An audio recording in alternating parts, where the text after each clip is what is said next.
huli ako sundalo niyan. O siya, kung ayaw mo. Siya ang mga kilala ko mag-aasawa na hindi kami magkasal.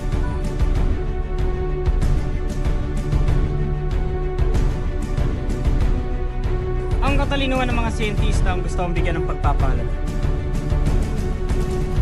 Oo man yun, senyora, sapagkat napakabang. Nagawa ko lamang. Dampi ng tao yan.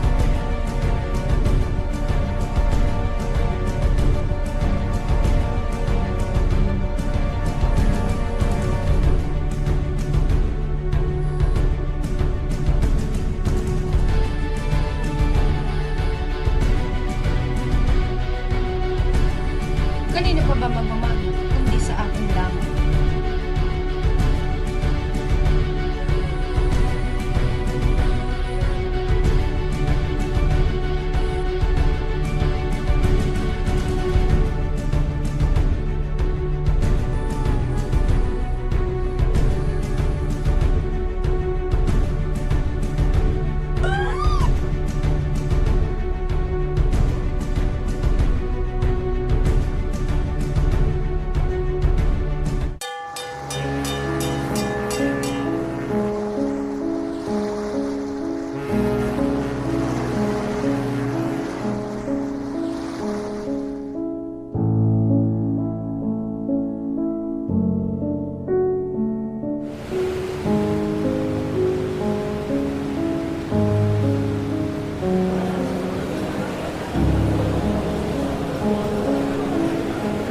Bagal naman ng vapor na ito.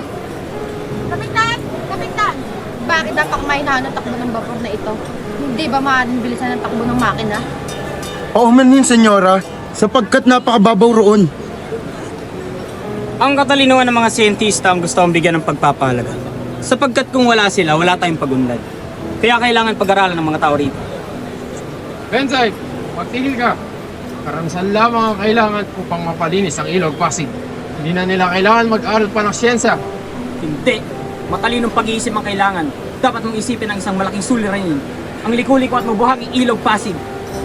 Sapagkat walang maayos na lawa rito sa Pilipinas.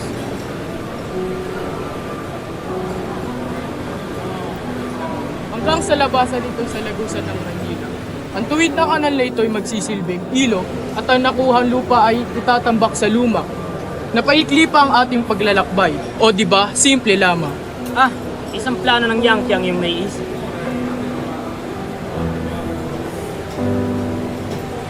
Ipagpaumanhin ninyo, Senyor Simon. Ngunit hindi ako sumasang-ayon. Tila atang masyadong magastos at mapaminsala ang inyong panukala. E di sumira kung kinakailangan. At saan naman kukuha ng mga salapi na ipambabayad sa mga manggagawa? Pagtrabahoy ng mga bilanggo at di sila pababayaran. Hindi sapat ang kanilang bilang, Senyor Simon. Kung kinukulang, pagwa natin sa mga taong bayan, mga matatanda, mga kabataan, mga bata at pagtrabahoy natin sila sa halip sa 15 araw. Paggawin sila ng 3, 4, 5 buwan at pagdalin sila ng sarili nilang pagkain. Ngunit, Senyor, Mga simpleng problema lang yan na kaya kailangan ng simpleng solusyon. Dapat tayo humukay sa ilalim ng ilog Pasig na naglalago sa ilog Maynila. At ang mga lupa na kuha itatabon sa tabing ilog. At mapapadali ang ating paglakbay. ngunit saan ka naman kukuha na ipambabayad sa mga manggagawa? Walang magugugol sapagkat pipilitin natin ang mamayan, bata man o matanda. Walang magandang maibubungay yan kung hindi kaguluhan lamang. Kaguluhan? Nag-alsa na ba ang mga taga-Ehipto? Nag-alsa na ba ang mga Hudyo laban kay Tito? Ang panahon na itinutukoy ay nakalipas na. Hindi na muli maghihimagsik ang bansang ito. Patawan naman buwis, mataas man o mabigat. India English.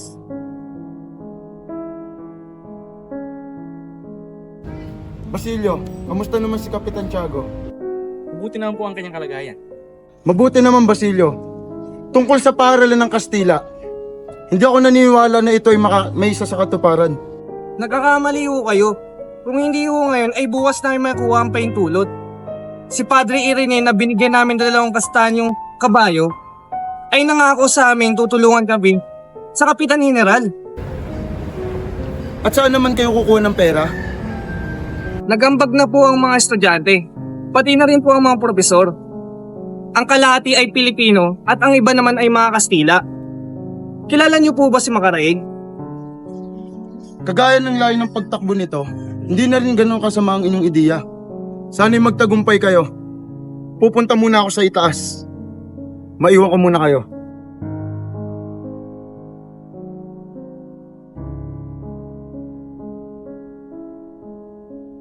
Tingnan mo itong mga makalumang tao.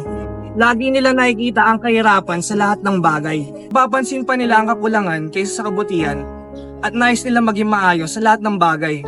Ano nga pala ang sabi ng iyong amain tungkol kay Paulita? Pinapaalalahanan ako sa pagkilatis ng mga papangasawa. Ngunit, pinuri ko sa kanya si Paulita at sinabing lahat na yata ng M ay nasa kanya na. Oo nga, maganda na't mayaman pa. Kaya lang... Ano? Oh, huwag ka masyadong kabahan.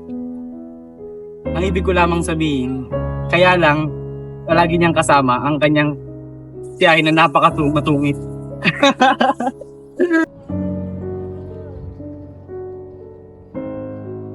Oh!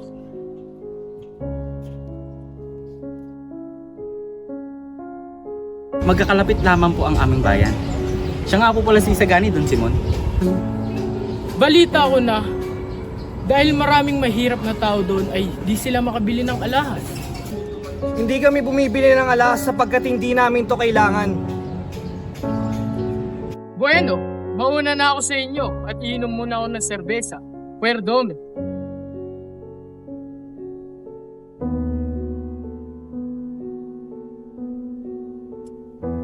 Papasok na pala tayo sa lawa, Kapitan. Tumingin kayo doon.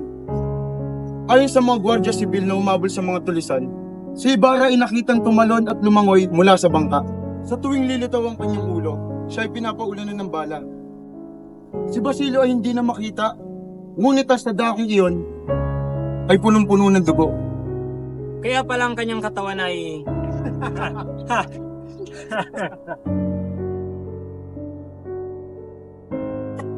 O Senyor Simeon, namumula ka ata. Ikaw na isang malalakbay takot sa isang patak ng tubig na ito. Huwag mong tawaging isang patak lang ng tubig ang ilog na ito, sapagkat ang ilog na ito ay mas malawak man sa kahit anumang ilog sa Suez. Marami na akong marinong nakitang naligaw dito.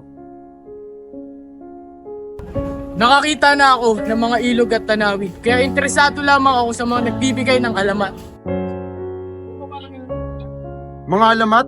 Maraming ilog Pasig niyan. Merong alamat ng malapad na bato. Naku, wag na. Alam na yan ang buong mundo. Paumanhin, pero di ko alam na alamat na yan. Sige na nga. Dati raw ay mayroong isang estudyante na nangako sa isang babae na magpakasal. Ngunit nakalimutan niya ito. Anong nangyari sa lalaking nangako sa kanya? Nabalitaan na lamang ng dalaga na naging arsobispo na ang kanyang minamahal sa Maynila. 2 taon na ang nakakalipas at nabubura na ang mga alaala ni Doña Jeronima sa mga Indio. Isang magandang alamat yan Mukhang gagawin ko ng artikulo yan. Ano masasabi nyo, Padre Salvi? Sa tingin nyo, tama ba na binigyan ng arsobispo ang babae ng kuweba? Hindi ba't mas mapapabuti siya kung sa Bieterio siya dinala? Halimbawa, sa Santa Clara.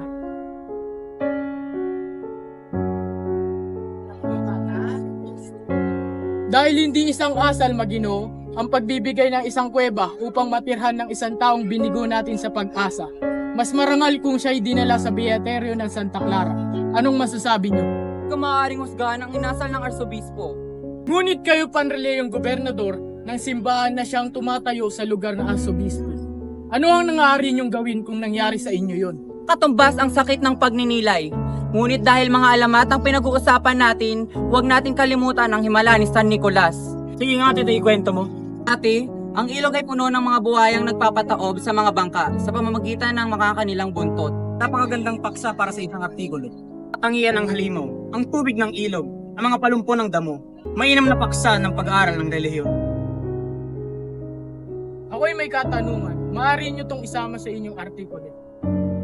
Ano ang maaari nangyari sa demonyo pag nakakita nito sa sariling bigla na lamang nakulong sa isang bato? Tumakas ba siya? Nanatili ba siya doon?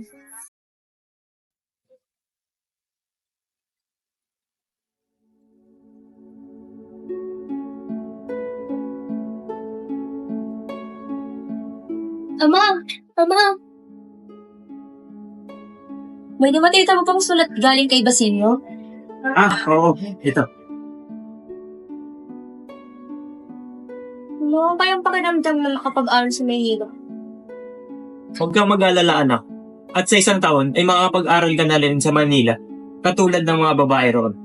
Talaga, Ama? Maraming salamat po. Sige, Ama. Mauna na po ako.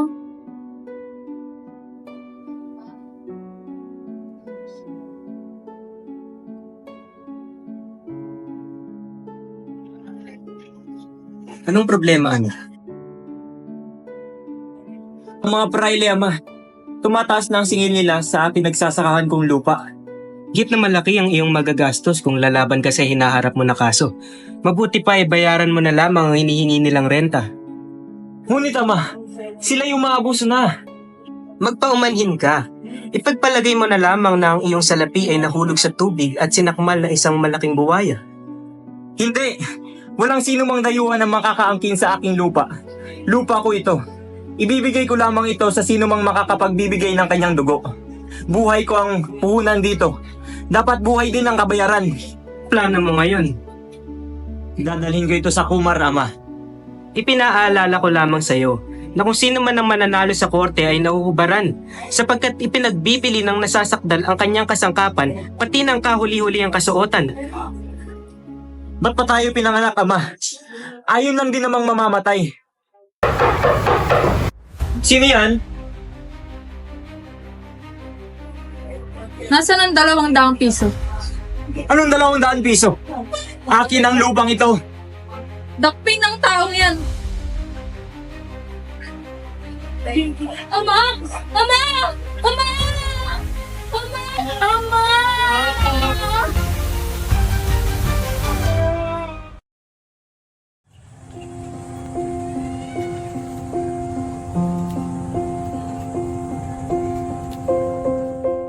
Kumusta na, ina?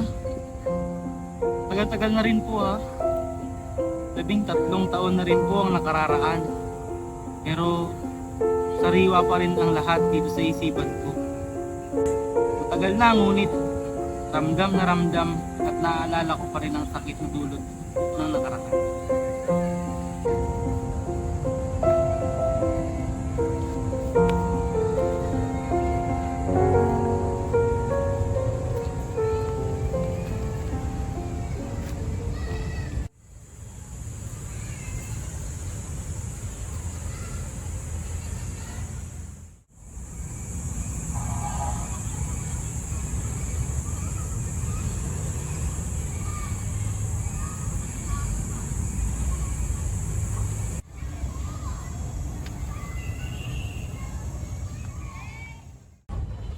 Si Ginoong Simon. Ano pa yung ginagawa ni Ginoong Simon dito?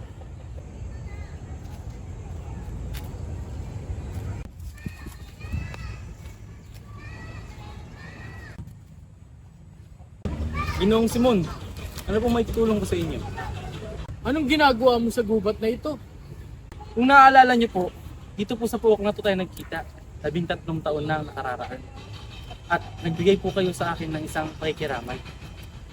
At sa palagay mo, sino ako? Ikaw po si Crisostomo Ibarra. Sa pagkakalam ng lahat ay patay na. Isang nakakamatay na lihim ang iyong nalaman. Maaari kang ikapahamak. Maaari kang masawi sa aking mga kamay. Ang pagbunyag ng plano ko ay sisira sa aking paghihiganti. Mali palang pagkakakilala ko sa inyo. Totoong ako'y naparito. May 13 taon na nakalipas. Narito ako upang kilalanin ang isang kaibigan. Ako'y nagbabalik upang ipagpatuloy ang kanya na simulan. Di ko akalain na ang lason ay tila lubusang pumalat dito sa lipunan. Ang mga kabataan ay walang ginagawa kundi sumunod, magpaalipin at di pinapansin. Hindi, Ginoong Simon. Kung hindi dahil sa pag-aaral ng mga kabataan ng wikang Kastila, hindi tayo pakikinggan ng pamahalaan. Ang wikang ito ang tuluyang bumuklod sa ating mga Pilipino. Isang pagkakamali, hindi kailanman ito magiging wikang pambansa. Aanhin natin ang wikang ito. Kukuhain lang ng mga huwad ang wikang ito. Ang ating mga karapatan, ang ating mga pagkatao. Mali ang inyong iniisip, Ginoong Simon. Hayaan kita mabuhay, Basilio. sumama ka sa akin. Sabay natin isakatuparan ng ating mga plano laban sa mapangapi. Salamat sa pagtitiwala, Ginoong Simon. Ngunit ako po ay may mga pangarap din. Gusto ko makapagtapos. Gusto kong isang maging ganap na doktor. At ano? At anong yung mapapala kung kayo makapagtapos? Makikita mo na ba na masaya ang ating bansa? Makikita mo na ba na malaya ang mga tao? At ano? Hayaan mo na lang ba ang iyong ina at kapatid na mabulok sa ilalim ng lupa na tinapak-tapakan na siya mismo ang pumatay sa kanila? Ano ang nais niyong gawin ko, Ginoong Simon? Kaya ko ba silang ipaglaban? Eh, ako mismo ay wala. Isa lamang akong dihamak na isang estudyante. Wala sa buhay. Hindi maaaring hukayin ng aking ina at iharap sa hukuman at magbintang ng kung sinong Kastila lamang. At kung ibibigay ko sa iyo ang aking tulong? Ginoong Simon, paano ang hatulan ng hukom kung wala na silang magagawa? Hindi na maaaring ibalik ang kanilang pasya o buhay ng aking ina at kapatid. Hayaan na lamang natin silang manahimik. Wala rin akong mapapala sa aking paghihiganti. Parehas lang tayo, Basilio. Hindi ko hinihiling sa iyo na itago mo ang aking lihim. Gayunpaman, di ka nila paniniwalain. Bagamat kung magbago ang iyong pasya, hanapin mo ang aking bahay sa eskolta. Maggagabi na, umuwi ka na sa inyo, Basilio.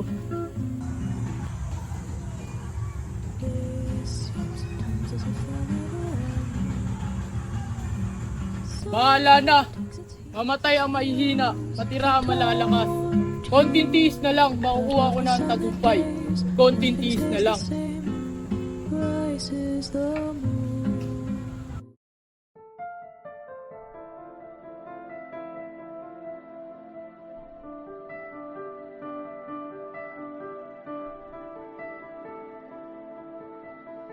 Kailangan mo ba talagang magpaalila kay Herman Francia? Wala na po akong ibang paraan, Ingkong. Kahit lumusot sa karayan, gagawin ko para lamang mailigtas si Ama. Pero may iba pa siguro. Sa isang laki na po ang lahat ng allowance. Pera na lamang sa bibig niya, lakit ni Basilio. Pero kulang pa rin po.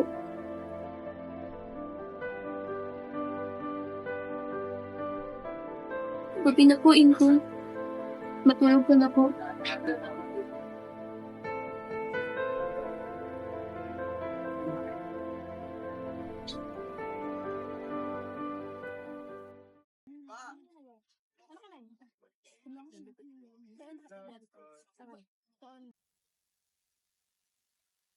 Huli!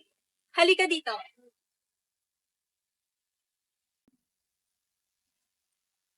Sa tingin ko, Huli, isang lamon na lamang ang inyong bahay sa halagang 25 piso. At bayaran na lamang ito kapag nanalo sa kaso. Ngunit, hindi ko po ito maaaring gawin. Ito na lamang pong natitirang pag-aari namin. Nabalitaan ko ang iyong sinabi. Papautangin kita. Ngunit sa isang kondisyon. Maraming salamat po. Kahit ano gagawin ko para sa aking ama. Maninilbihan ka bilang katulong sa akin. Po? Sige po, payag na po ako. Maraming salamat po. Desidido ka na bang manilbihan sa akin? Kung gayon, sa madaling panahon, ibibigay ko na sa iyo ang kikitain nyo sa paninilbihan sa akin. Opo, maraming salamat po. Hindi ko na maaaring mahalin si Basilio dahil malalaman niyang hinayaan ko magdusa kaysa ibenta ang lakit na ibinigay niya. Paalam, mahal ko.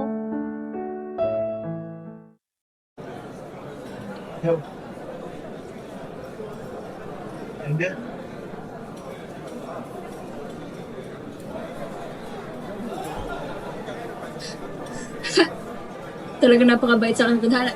Sinuswerte talaga ako. Magaling, Harold. O Simon, nandito ka pala. Sumali ka sa amin. Magandang umaga, mga Ginoo.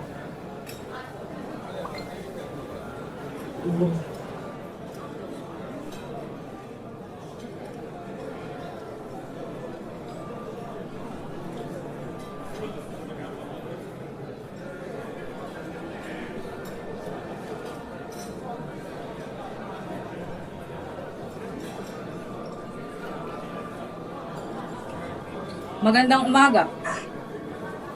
Ano sa dyan niyo? Humihingi po ng pahintulot ang mga kabataan ng isang eskwelahan ng wikang Kastila. Ano sa palagay ninyo? Makatarungan po ang kahilingan. May mga bagay na dapat isaisip. Bukod sa hindi napapanahon ang kahilingan. May mga masamang balak, Kapitan. Tila isang tahimik na pag-aalsa. Isang pag-iimagsik ng sandata ay papel. Hanggang ngayon ay wala pang nagsumbong laban sa kanila. Ang kahilingan nila ay katwiran. Ngunit ang Indio ay hindi kailangan mag-aral ng Kastila. Wawa mga mag-aaral.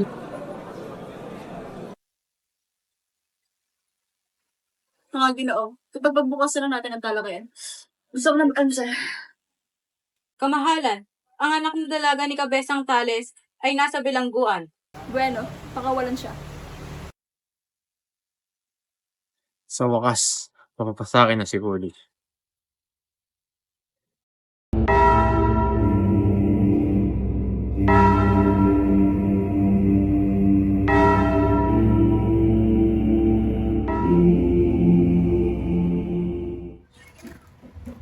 Abagi ng Maria, yung pupunyo kang ng grasya. Ano ba naman yan? Seryoso pang sinuli. Siya na mga kilala kong mag-aasawa na hindi marunong magdasal. Hermana Pensyang, bakit ko ba kinakailangan matutunan ng magdasal? Aba, ang mga kabataan talaga ngayon, sus Mariosip ka muli. Bakit nga po kasi, hindi ba tayo nabuhay upang pagsilbihan ng ating sarili at ang bansa? At hindi pagsilbihan ng ating Diyos? Pa, natutunan mo sa binatang iyon? Dapat nung una pa lang, hindi na kita hinayaang sumama doon sa binatang iyon. Iba talaga ang nagagawa ng mga nag-aaral sa Maynila. Kaya po siya nag-aaral sa Maynila dahil mas maganda ang pagtuturo at edukasyon roon. Hindi katulad sa atin, puro luma at puro mga pride ang namumuno. Tsaka ka na magpaliwanag kapag kaya mo nabigkasin na maayos yung mentibus. Hindi yung parang bata kang nagugutom ng hingi ng suman. Sus Mariosip kang huli. Pero naman na Penchang, hindi ko pa rin naaralin ng mga librong iyon. Ayoko na. Ngunit kinakailangan, sapagkat ang mga pride ang mamahagi ng mga librong iyon. Kung hindi ka susunod, maaari kang maparusahan. Tandaan mo yan, huli. Hay, ang hirap naman ng ganito.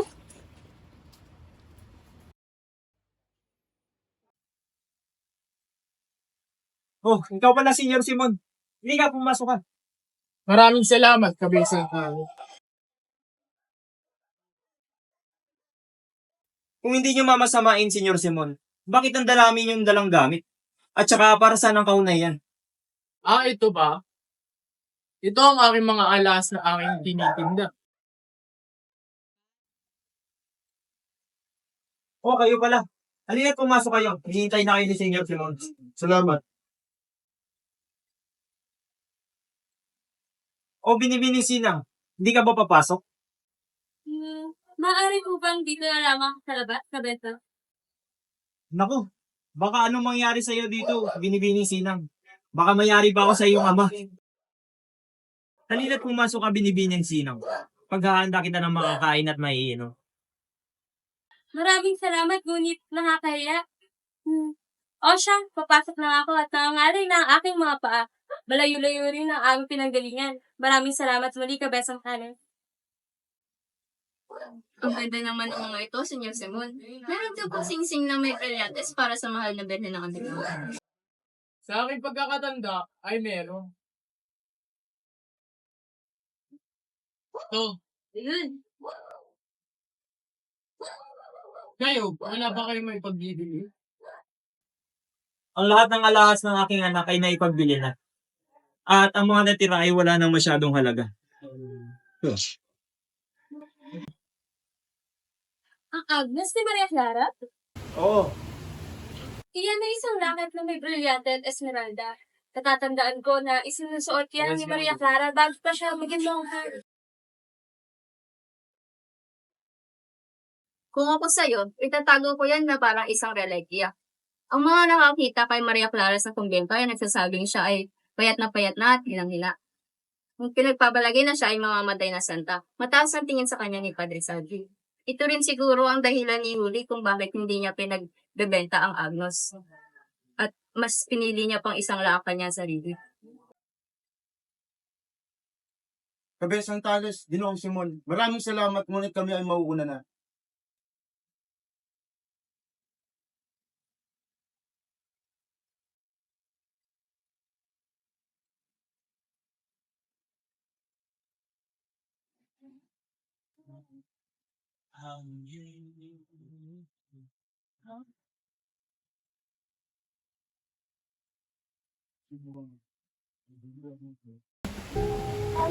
Ipagpatawad niyo po ako na sa sarili kong tahanan ay pinagnakawan ko kayo. Ngunit pangangailangan ang nag-udyok sa akin. Ipinalit ko sa inyong revolver ang lakit na pinagmimithian niyo. Kailangan ko ang sandalang sapagkat ako'y sasali sa mga tulisan. Pinapayo ko sa iyo na umiba ka ng landas, sapagkat kung ikay mahulog sa aming mga kamay, sa kadahilan ng wala na kayo sa aking tahanan, ay hihingin namin kayo ng malaking tubos. Telesforo Juan de Dios.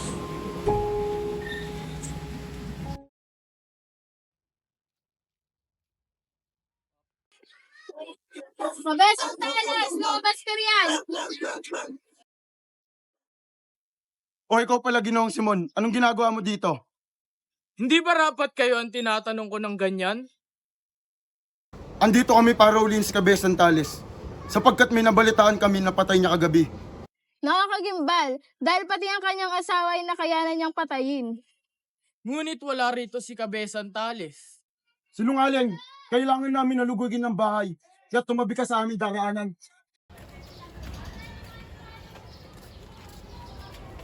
Wala rito si Kabesan Tales. Tara, makakaalis na tayo.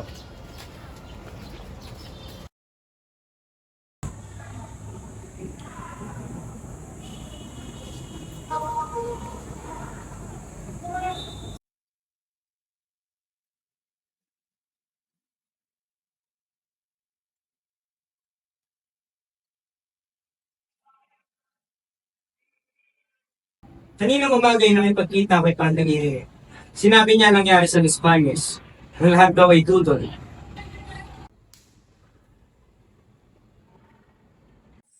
Hinayaan na nila ang pataas-taasan lupon ng primarya ang magdesisyon. Ngunit hindi kumikilos ang lupong iyan. Yan din ang sinabi ko kay Padre Irene. Sabi niya, si Don Custodio, sa guni ng lupon ang magdedesisyon. Ngunit kung hindi sasangayon si Don Custodio, Sinabi ko rin yan kay Padre Irene. Sinagot niya ako na malayo na raw ang ating narating. Nagawa na ang ating kahilingan. Ngunit kung makukuha natin si Don Custodio sa ating banig, ay matitiyak ang ating tagumpay. ngunit sa paanong paraan.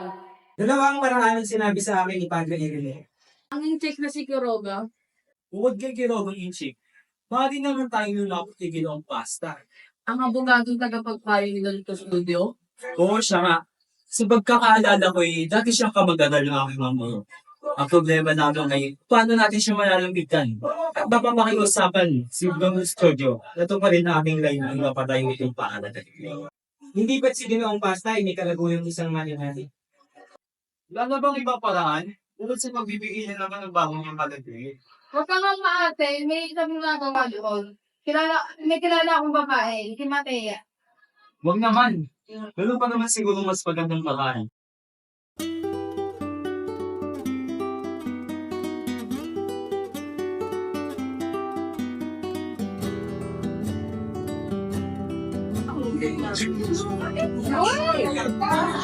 Opo ka. Kamusta ang iyong amay? Maayos naman po ang kanyang kalahari. Mabuti naman kung ganoon. Sa kabilang banda, ba't ka na pa rito? Parito po ako sa kadahilan ng makikiusap po ako sa inyo na mamagitan sa aming panig. At kung sakali sumanggurin sa inyo si Don Custodio. Ayokong mangimasok sa ganyang usapan. Aking iniibig din ang ating sariling bayan. Ngunit masyadong mapanganib ang aking kalagayan sapagkat kailangan kong ingatan ang aking mga ari-arian. Wala ako kaming balak na ilagay kayo sa alanganin. Kahit kaunti lang po ang aking nalalaman sa mga batas at pagpapasya sa ating makikisang adikhain ng pamahalaan at sikapin siya'y mailunsad na mabuti. Ang bawat layo namin ay isa lamang, ngunit sadyang magkaiba ang aming pamamaraan. Kahanga-hanga ang sagot mo. Ngunit ipagpaumanin mo sapagkat hindi pa rin ako sumasang-ayon sa iyong kahilingan. Ang pagsulungat sa panukala ng pamahalaan, kahit para sa ikabubuti pa yan, ay makakasira malamang sa kanyang katatagan.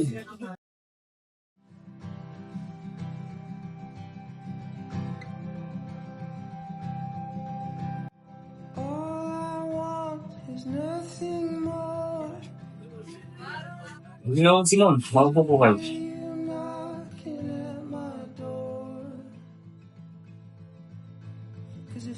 Kamusta si Kapitan Tiago? Mahina na ang pulso. Wala na siyang ganang kumain. At tuluyan ng kumalat ng lahat ng taon. Parang Pilipinas. Habang tumatagal ay lalong humihina. Napansin ko na hindi mo binabasa ang binigay ko sa iyong libro. Wala kang pagmamahal sa bayan. Sa loob ng 1 oras ay magsisimula ng himagsikan. Bukas ay kawalan na ng universidad. Wala na magpapaaral at wala na magpapahirap. Nandito ako dahil sa 2 bagay. Ang iyong kamatayan o ang iyong kinabukasan. Sa mga panig ng presyo o sa mga panig ng inang bayan. Hindi ko alam. Anong gagawin ko, Ginoong Simon? Nasa aking kamay ang kalooban ng pamahalaan. Magpasya ka, Basilio. Kasama ko si Cabay Santalis, nasa ibaba at naghihintay. Pinamunuan ko ang himagsikang ito, sapagkat sa lobing kong iguha ang pintuan ng Santa Clara. Ikaw ang mamuno rito upang iligtas sa kumbento si Maria Clara. Si Maria Clara? Oo, si Maria Clara. Nais kong iligtas siya. Nabuhay ako upang iligtas siya. At tanging himagsikan lang ang magbubukas pinto para sa mga kumbento. Ngunit, huli na kayo. Nahuli na kayo. At bakit? Sapagkat si Maria Clara ay patay na. Hindi totoo yan! Buhay pa si Maria Clara. At kailangan ko siya mabuhay. Natutuwag ka kaya sinasabi mo yan. Buhay pa siya. At ngayong gabi, nililigtas ko siya. O mamamatay ka. Ika-6 ng hapon nang siya ay mamatay.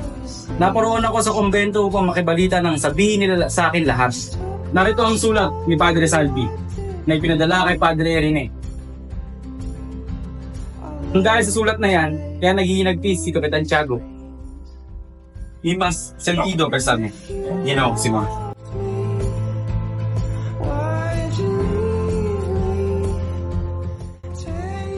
Namatay? Namatay man lang na di niya ako nakikita. Namatay siya na hindi niya nalalaman na nabubuhay ako para sa kanya.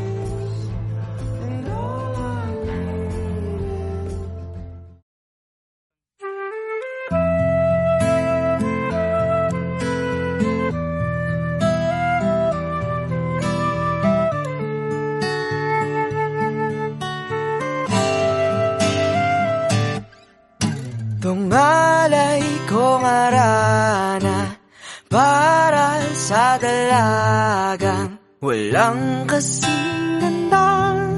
Amoy rosas ang alimuyak kung nanaisin ng tadhanang mapalin lang. Di hahayaan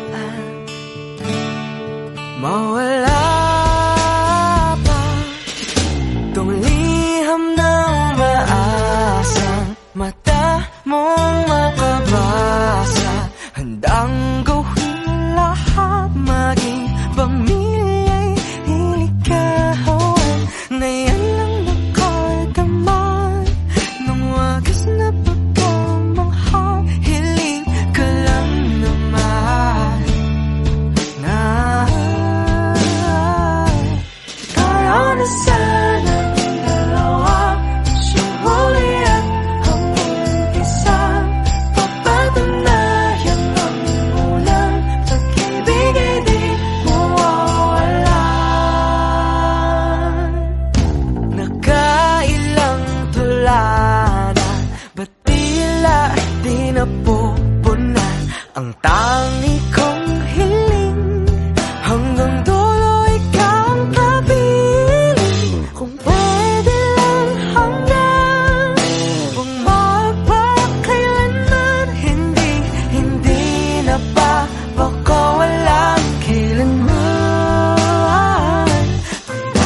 Ba't na ba rito kayo ngayon? Nandito ako upang magmilay-milay at bisitahin ng aking mga kaibigan.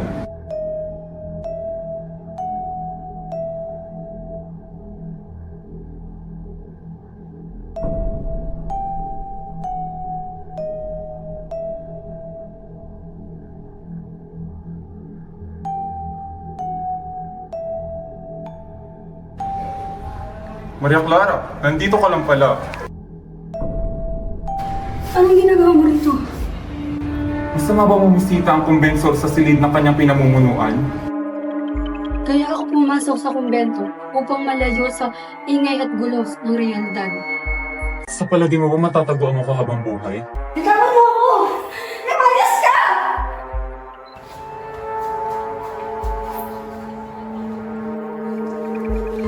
Lumayas ka! Manahimik ka. Ang dami mo talaga.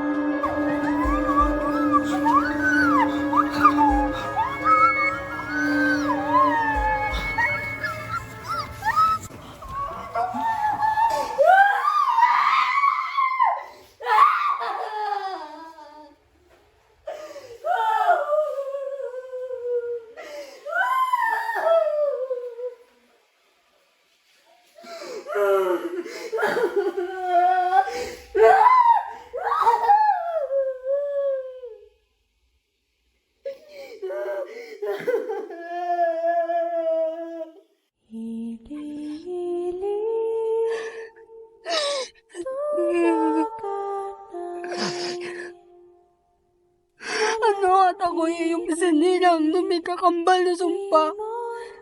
Ipinakikiusap ko sa iyo ako iyong kunin at dalhin sa inyong kinaroroonan kasama ang Panginoong Diyos. Saan ako hindi na maaaring masaktan pa.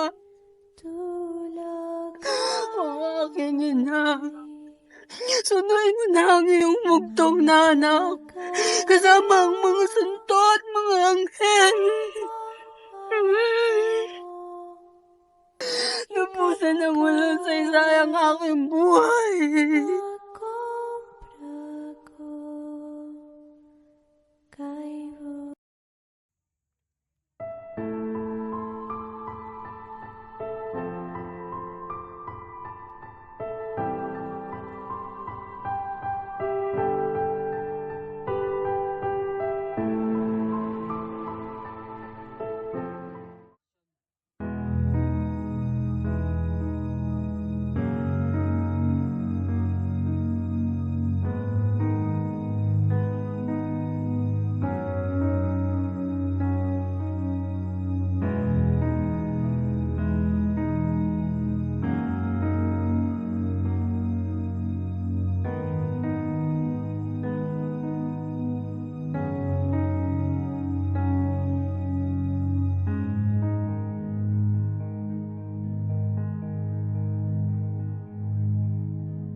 Oh, Sagani, may balita ka na ba sa magaling kong asawa?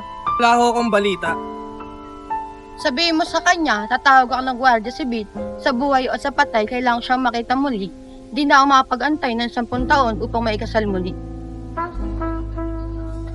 O siya nga pala, ano ang masasabi mo kay Juanito? Isa ho siya magaling at mayaman na Ginoo. Siya nga, hindi ako nagkamali sa pagpili sa kanya.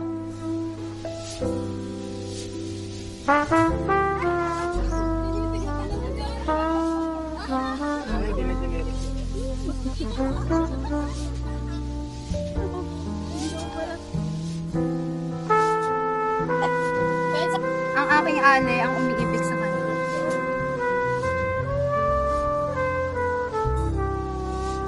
Sa pag-iisa ko sa sulok na iyon ng Pilipinas, ay nakadarama ako ng tunay na kalayaan. Sa gitna ng kagubatan, ay nakakapag-isip, nakapagsalita, at gumagawa ng kawangis ng isang taong hindi nakakilala na mananakop. Mahal na mahal ko ang aking bayan ng higit sa lahat ng bagay nung wala ka pa sa aking buhay. Hindi ako naiinip sa gitna ng kalikasan at ang dagat na yan ay ang aking daigdig. Ngunit na makilala kita, ay parang may kulang na sa aking pagbabakasyon doon.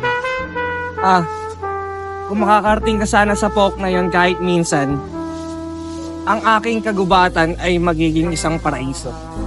Magiging awit ng aliw-iw ang batis at kikinang ng wari brilyante. Talaga? Kung gano'n ay kailan tayo pupunta roon? Aba, hindi maglalaon at ang mga kapuluan ay malalatagan na ng mga daang bakal. Kailan pa kung tayo'y matanda na? Hindi mo batid ang maaaring magawa sa loob ng ilang taon. Pagkaraan ng daang taong pagkakaimbing, hindi mo masukat ang lakas na maaaring magising. Maaaring maging bigo tayo ngayon, ngunit ito na ang huling dagok. Mahal tayo ng Espanya at may mga kababayan tayong kumikilos doon upang bigyan tayo ng katarungan. Balang araw ay lalaya tayo at uunlad. Tila narinig ko ang sipol ng mga bapor na buong bilis na magdadala sa atin sa iba't ibang dako ng kapuluan. Magkatuwang na ipagtatanggol ng Espanya at Pilipinas upang mamuhay ng may kalayaan. Ang paggawa ay hindi na para sa mga alipin lamang. Lahat ay sisigla sa paggawa sa ilalim ng isang makabagong pamahalaan. Tayo ay susulong tulad ng mayamang Inglaterra. Pangarap, mga pangarap. Ang sabi ni Tia Torina ay dapat na lamang maging alipin habang buhay ang bayang ito. Sapagkat ang alimoy isang hangal na hindi kaya mabuhay ng walang alipin. Marami nga kaming kalaban, ngunit sa tulong ng iyong pampalakas loob, papuri at pagmamahal ay makakamit namin ang aming ahadikain sa tahimik na pakikibaka.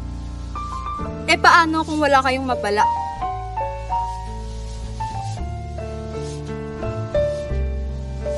Kung wala kaming mapala, ay sapat na ang iyong tinig habang nakaturo sa aking bangkay at sasabihin, ang mahal ko ay namatay sa pagtatanggol sa bayan.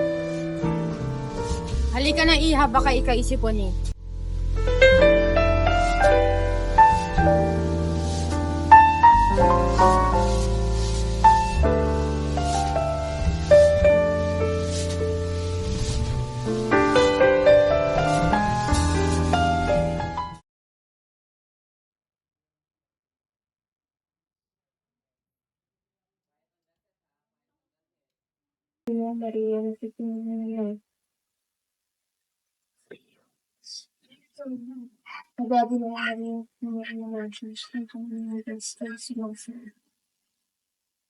Mali!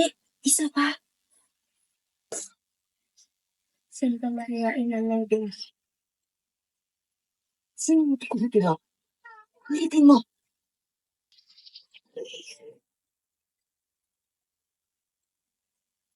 Santa Maria, ina ng Diyos. Huli nga! Isa pa! Bubati na Maria, ina ng Diyos. Ang Panginoong Diyos ang sinasabi. Hindi tayo dito. Isa pa!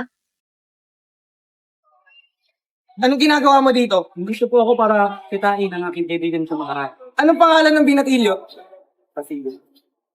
Nandito ang pangalan niya sa listahan. Dakpin yan at isama sa impilan! Bakit pati ako? Huwag kang mag-alala, kaibigan. Kapag tayo ay nanumpanay, magiging maayos ng lahat.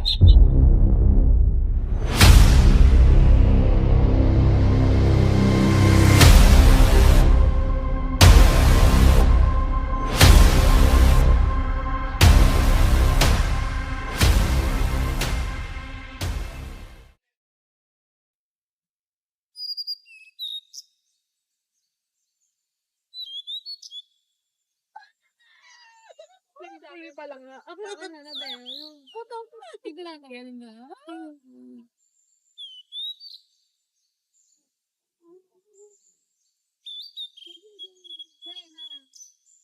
Tatayo na tayo. Nasaan na 9,000 yung utang? Hello, Simon. Wala pa ako pera. Opisyal, tinyente, empleyado lahat sa aking utang. Wala na ako pera. Di ko alam kung paano bayad to sa'yo, Simon. Kailangan ko pa naman ng pera ngayon. Pero alam mo, kaibigan naman kita eh. Kung gusto mo, gawin mong 7,000 ang yung utang. Kayo ay nakapagpasok sa inyong mga duwan at mga nais. Mga kahon ng lampara, bakal, porselena at mga baril para sa mga kora. O ano, papayag ka ba? Pero, Simon, illegal to. Kontrabando. Baka huli ako sundalo niyan. Huli si Quiroga. Shhh! Kamaingay! Mamayang gabi, may mga darating na mga kahon ng mga baril. Gusto ko na tulungan mo ako itago sa inyong budiga. Simon, baril. Bakit ako sa mga baril? Meron ako gamit pero bigit pa ako paggamit ko eh. Dali akong kausap. Kung ayaw mo, bayaran mo lang yung utang. Simon, payag na ako. Basta sigurado mo, di dama si Quiroga ha? Akong bahala sa'yo, kaibigan.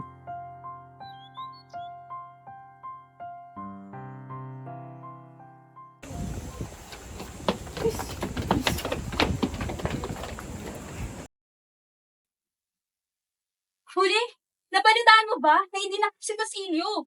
Ano? Kaawa-awang Basilio. Wala akong magawa sa kinahinatan niya ngayon. Nasama pang namatay din si Kapitan Tiago. Huli!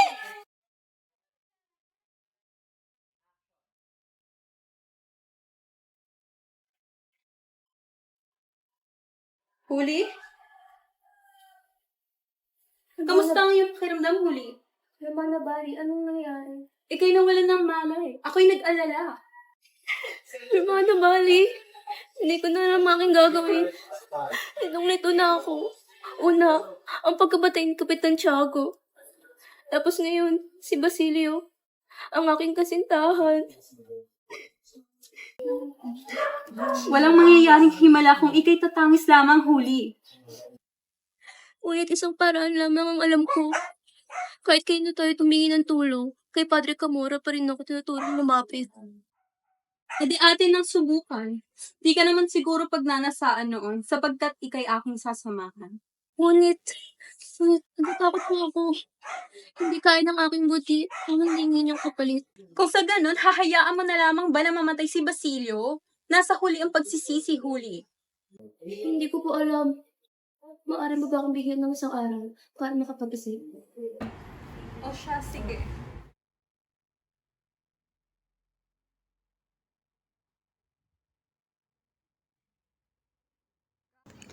Oh, Basilio, ano ang aking gagawin?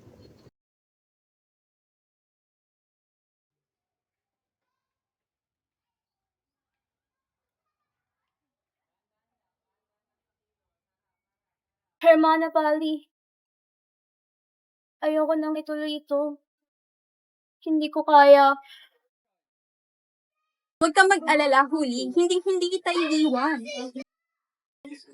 O siya, kung ayaw mo, hindi naman ako ang may utang na loob kay Basilio. Hayaan mo siyang barilin at itapon sa daan at kapag patay na, saka ka magsisi.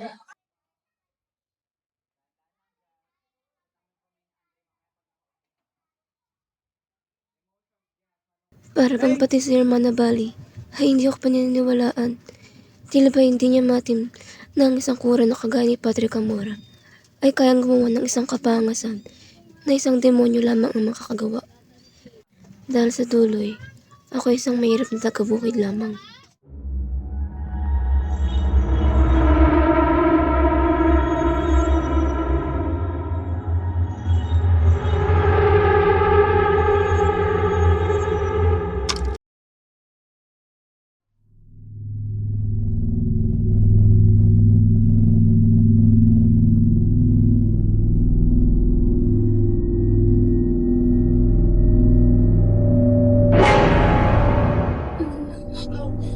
Maaari ko ba malaman kung bakit narito ang isang magandang building tulad na? Padre Camora, ako'y naririto upang humingi ng tulong. Humingi ng tulong para sa akong kasintahan na si Basilio. Ang iyong kasintahan, siya. Kaya aking tutulungan sa isang kondisyon. Padre Camora, anong iyong ginagawa? Ako binibili mo eh. Hindi ba't ito ang nagkusa na mga Bitawan mo ako! humingi ng tulong? Karugay Dumal, hindi ka pala panawalan. Anong iyong ginagawa, Padre Camora? Bitawan mo ako! Ginagawa ko lamang ang aking parte at ang isang kondisyon na dapat mong gawin upang aking tulungan ng iyong kasintang si Basilio. Ano ako? Tama na! Itigil mo ito!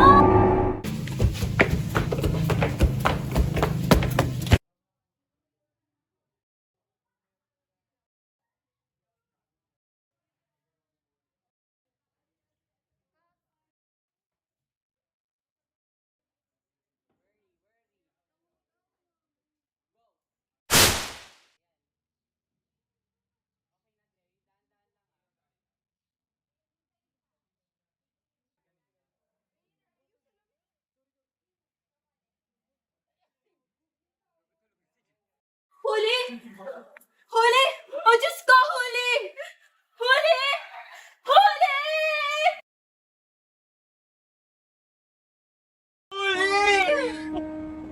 Huli ko! Mahal ko!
Mahal ko! Piyok niya, piyok.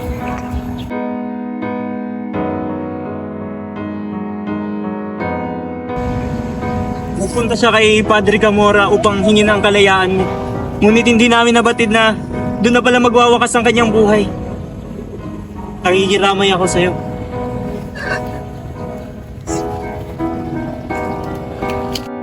Maganda kayo! Paglalaban natin ang ating bayan.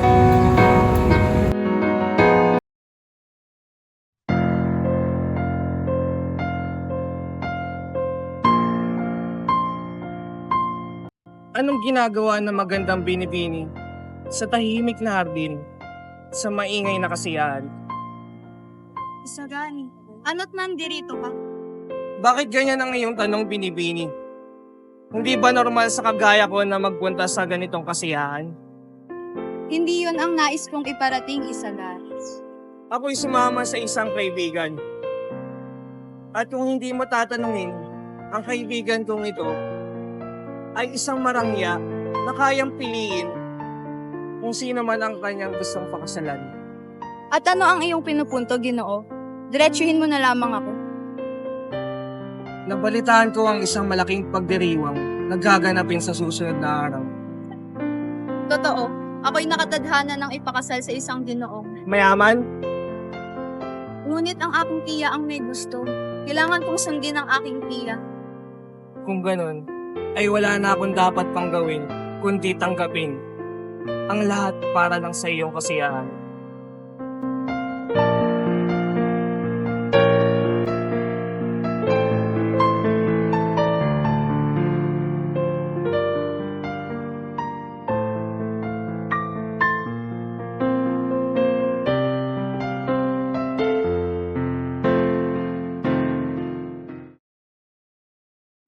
Natitiyak ko na isang magarbong handa ng iyong ihahandog, Ginoong Simeon.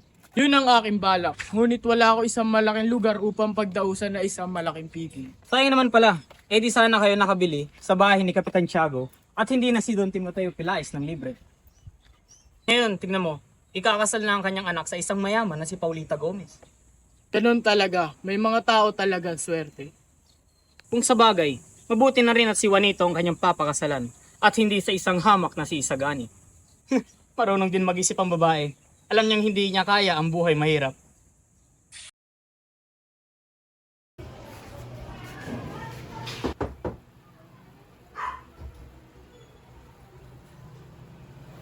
Gandang hapon po, Ginoong Simon. O Basilio, halika't pumasok kayo.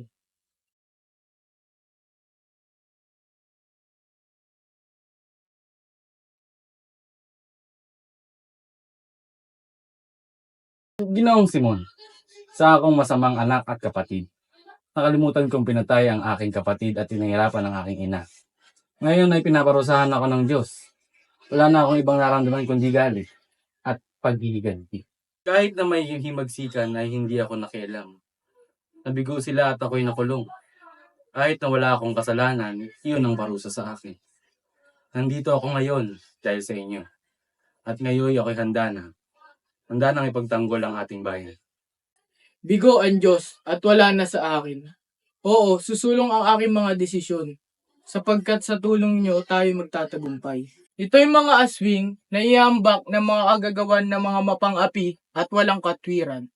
Mamaya, ilalagay ang lampara ito sa gitna. Napakaningning, hindi ba? Hintayin niyo ako sa tapat na San Agustin, 10:00 ng gabi. Aasahan ko kayo para sa kalayaan. Mabuhay ang Pilipinas! Mabuhay!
O Ben, Sir Quiroga. Magandang hapon, meron nang dala para sa bagong kasal.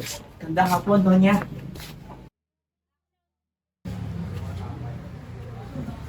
Paulita, regalo na pala para sa iyo. Maraming salamat. Mga padre, isang karangalan na kayo'y naparito. Magandang hapon, Kapitan. Kapitan General, kamusta kayo? Napakaganda talaga ni Paulita. Bagay na bagay si Juanito. Kanino pa ba magmamana, kundi sa akin lamang? Sa'yo nga ba talaga nagmana? Ni hindi ko nga makita ang pagkakaparehas ng dalawa. Marahil senyales na yan ang iyong katandaan. O mga panauhin, alam mo kayo'y nabubuli na. Nandito na ang mga bagong kasal, Juanito at Paulita.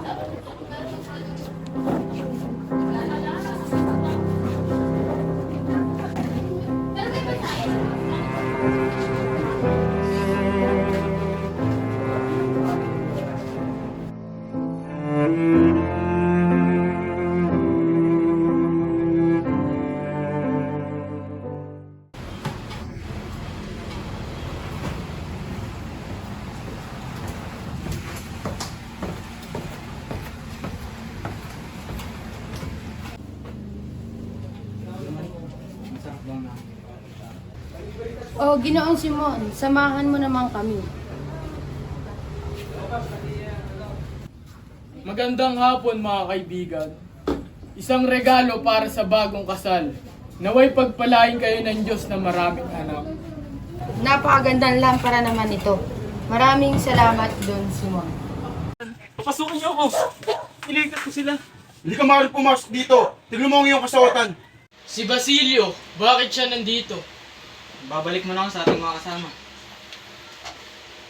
Ginoong Simon, ipinatatanong po ni Ginoong Quiroga kung kailan niyo raw po kunin ang mga baril. Pakisabi kay Quiroga ay mamaya na.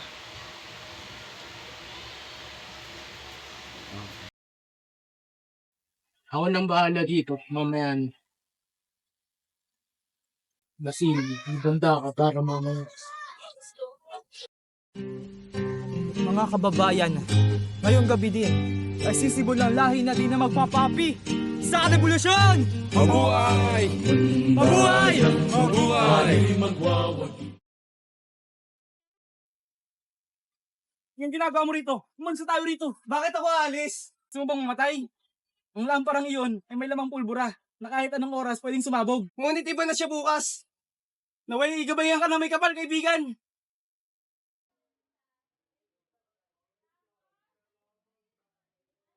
Padre Sibila, pakitaas na lamang ng mensahe.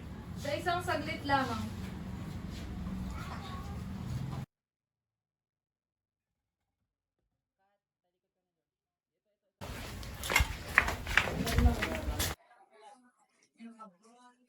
Nasaan ang lampara?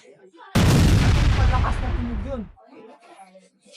Ay, si Senyor Simeon ang nagdala ng lamparang yun. Senyor Simon? Don Simon, Crisostomo Ibarra, alam ko na, si Don Simon at Crisostomo Ibarra ay iisa. Halugugin na pamamahay ni Simon! Kailangan ko na agad may lathala ang nangyari kagabi. Ang pagkabayani ng Kapitan General ay hindi matatawaran. Gayon din ang katapangan ni Padre Sibila sa paghabol sa isang magnanakaw.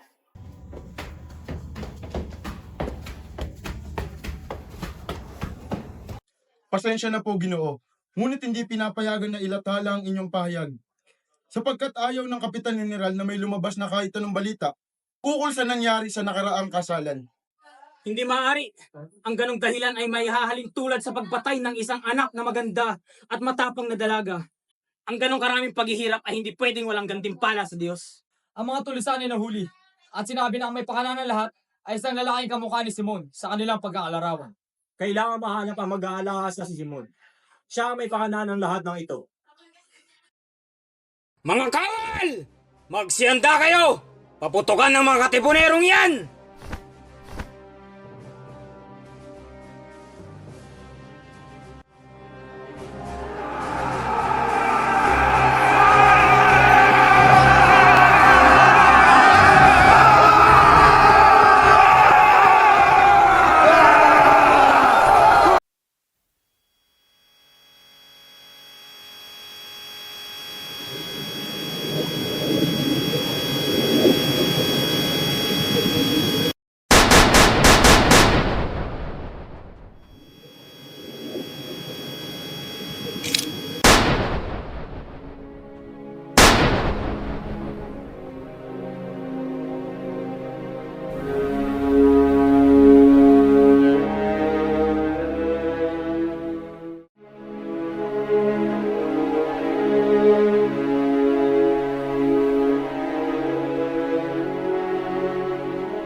Hindi!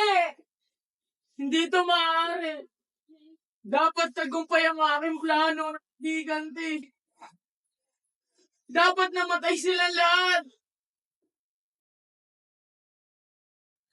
Ito na lamang. Ito na lang ang paraan upang di nila ako mahuli ng buhay. Wala na si Maria Clara. Wala na silbi ang buhay ko. Kaya nga sa ibon na ibabag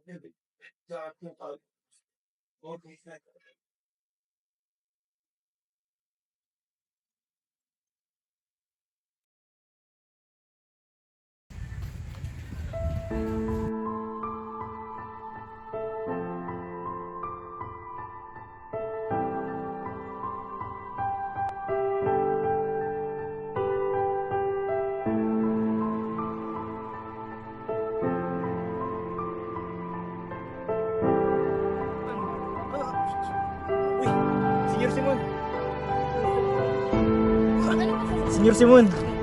Ano nangyari sa'yo, Senyor Simon? Matitiis niyo ba ang lahat ng paghihirap, Senyor Simon? Matitiis ko ang lahat pagkaaraan ng uling sandali. Alam kong wala na akong hanggang kapayapaan. Diyos ko, Senyor Simon. Huwag kang matakot. May iba pa akong gamot dito, Senyor Simon. Teka lang at kukunin ko. Huwag kang magkangsaya ng panahon, Padre. Gusto kong tulungan mo ako. Ayokong mamatay na may dalang kasalanan. Patawarin ka ng Diyos, anak. Alam niyang hindi mo gusto ang iyong ginawa. Nabulag ka lamang sa iyong galit at paghihiganti. Hindi nagtagumpay ang iyong plano dahil sa Kanya, sapagkat hindi ito tama, at ang plano niya lamang ang masusunod. Sa palagay niyo po ba, ang Diyos ang lahat ng nagkaloob nito? Walang makapagsasabi sa iniisip ng Diyos, anak. Ngunit kailanman ay hindi naghahangad ng masama ang Diyos para sa atin. Ngunit bakit hindi niya ako tinulungan? Sapagkat mali ang iyong pamamaraan. Pag-iliibig lamang ang nakapagdudulot ng kadakilaan. Naintindihan ko po, Padre. Makasalanan akong tao. Pero bakit? Bakit ako naparusahan ng Diyos? Hindi yung makasalanan na mamahalaan na puro kasalanan ang ginagawa. Dapat mabuti ang paglalagyan para humalimuyak ang bango. Maraming salamat po.